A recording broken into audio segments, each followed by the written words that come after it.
বাল্য বিবাহ হিমন্ত বিশ্ব শৰ্মাৰ টোটালি নাটক। বাল্য বিবাহ বন্ধৰ ক্ষেত্ৰত হিমন্ত বিশ্ব শৰ্মা কোনো পদক্ষেপ লোৱা নাই। তেওঁ কেৱল মিডিয়াত প্ৰচাৰ ল'বৰ কাৰণে বাল্য বিবাহ বন্ধ কৰাৰ নাটক এটা ৰচনা কৰি আছে। আজিলৈকে কোনো এখন জিলা আয়ুক্ত, কোনো এখন আৰক্ষী অধীক্ষকে কোনো অঞ্চলত গৈ সজাগতা সভা কৰিছে নেকি যে বাল্য বিবাহ হ'ব নালাগে?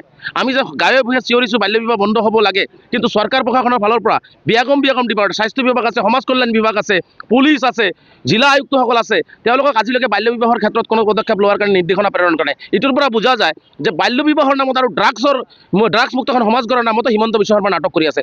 তেওঁৰ কেৱল চৰ্চাত থাকিব লাগে, তেওঁ গাদীটো সুৰক্ষিত হৈ থাকিব লাগে। গতিকে আমাৰ কথা হৈছে ড্ৰাগছ মুক্ত এখন সমাজ, বাল্য বিবাহ মুক্ত এখন সমাজ আমি কৰিব লাগে। গতিকে হিমন্ত বিশ্ব শৰ্মাৰ যিমানেই তেওঁ নাটক নকৰক কিয়, আমিও অংগীকাৰবদ্ধ হৈছোঁ অসমৰ পৰা বাল্য বিবাহ মুক্ত এখন সমাজ কৰিম আৰু ড্ৰাগছ মুক্ত এখন সমাজ কৰিম। নিশ্চিতভাৱে বাল্য বিবাহ 2025 চনৰ ভিতৰত আমচুৰ অংগীকাৰবদ্ধ হৈছে। 2025ৰ ভিতৰত আমি বাল্য বিবাহ সংখ্যালঘু সমাজৰ পৰা নোহোৱা কৰি দিম।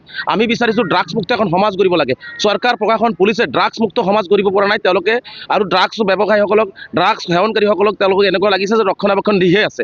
গতিকে চৰকাৰে দেখাই আছে ড্ৰাগছ আমি ধৰি আছোঁ, কিন্তু চৰকাৰৰ বিফলতাৰ কাৰণে আজি গায়ে ভূঞে আজি যুৱ প্ৰজন্ম ধ্বংসৰ পথত গতি কৰিছে। গতিকে মুখ্যমন্ত্ৰী ডাঙৰীয়াক কৈছোঁ, কথাৰে নহয় কামেৰে ড্ৰাগছ মুক্ত এখন সমাজ গঢ়ক। ড্ৰাগছত যি যুৱ সমাজ আসক্ত হৈছে, এই আসক্ত যুৱকসকলক ঘূৰাই ভাল পথত অনাৰ কাৰণে ব্যৱস্থা গ্ৰহণ কৰক। গতিকে চৰকাৰৰ কোনো ধৰণৰ ভাল নীতি নাই।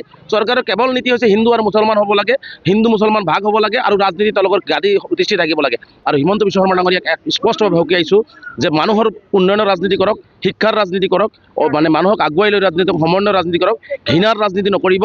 আৰু সংখ্যালঘু ৰাইজক নিক্ষেপ কৰাৰ ষড়যন্ত্ৰ কৰি সংখ্যালঘুসকলক নিক্ষেপ কৰাৰ যি মানে ৰাজনীতি আপুনি আৰম্ভ কৰিছে, এইটো বন্ধ নকৰিলে ইয়াৰ পৰিণাম হিমন্ত বিশ্ব শৰ্মা ডাঙৰীয়াই ভুগিব লাগিব স্পষ্ট।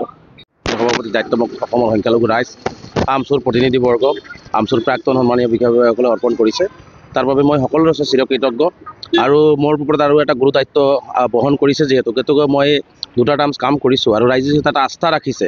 গতিকে এই আস্থাৰ আগত ৰাখি যাতে মই সংখ্যালঘু ৰাইজৰ যিখিনি আৰ্থ সামাজিক, ৰাজনৈতিক আৰু শৈক্ষিক সমস্যা আছে, এই সমস্যাখিনি যাতে সজোৰে দাবী উত্থাপন কৰি চৰকাৰৰ পৰা এইখিনি অধিকাৰ কাঢ়ি আনি সংখ্যালঘু ৰাইজক ন্যায় আৰু ন্যায্যতা দিব পাৰোঁ, তাৰ কাৰণে মই নিশ্চিতভাৱে কাম কৰি যাম। আমচুৰ নতুন সমিতিয়ে কাম কৰি যাব। চাওক, এতিয়া মই আমচুৰ সভাপতিৰ দায়িত্ব অৰ্পণ কৰিছে মোক, মই আমচুৰ সভাপতি হিচাপে আছোঁ আৰু মোৰ মূল লক্ষ্য হৈছে সংখ্যালঘু জাতিটোক মই কেনেকৈ আগুৱাই লৈ যাব পাৰোঁ, সংখ্যালঘু জাতিটোক কেনেকৈ উত্তৰণ আগত লৈ যাব পাৰোঁ, সংখ্যালঘু জাতিটোক বিভিন্ন সমস্যাৰ পৰা মুক্ত কৰিব পাৰোঁ, যি চৰকাৰৰ যি দমননীতিৰ পৰা কেনেকৈ উদ্ধাৰ কৰিব পাৰোঁ, এইটোৱে মোৰ লক্ষ্য। আৰু সংখ্যালঘু সমাজৰ ছাত্ৰ ছাত্ৰীসকলক কেনেকৈ শৈক্ষিক দিশত আগুৱাই লৈ গৈ যাতে তেওঁলোকৰ অধিকাৰখিনি নিজে আনিব পাৰে, তাৰ কাৰণে কেনেকৈ আগবঢ়াই যাব লাগে, ড্ৰাগছ মুক্ত এখন সমাজ কেনেকৈ কৰিব লাগে, ইয়াৰ ওপৰত মই চিন্তা কৰি আছোঁ। বাকী চিন্তা কাৰণে সময়ে সিদ্ধান্ত ল'ম। কিন্তু আমাৰ লক্ষ্য হৈছে শংকৰদেৱ গুৰুজনা, মাধৱদেৱ গুৰুজনা, আজান ফকীৰ গুৰুজনাই গঢ়ি যোৱা সমন্বয়ৰ অসমখন আমি ধৰি ৰাখিব লাগে। হিমন্ত বিশ্ব শৰ্মা যিমানেই ঘৃণা সৃষ্টি কৰিব, সিমানেই আমি মৰম আৰু সমন্বয় সৃষ্টি কৰি আমি অসমখন আগুৱাই লৈ যাব লাগে। কাৰণ আমি অসমৰ ক্ষুদ্ৰ সকলো জাতি জনগোষ্ঠী মিলি এটা বৃহত্তৰ অসমীয়া জাতি।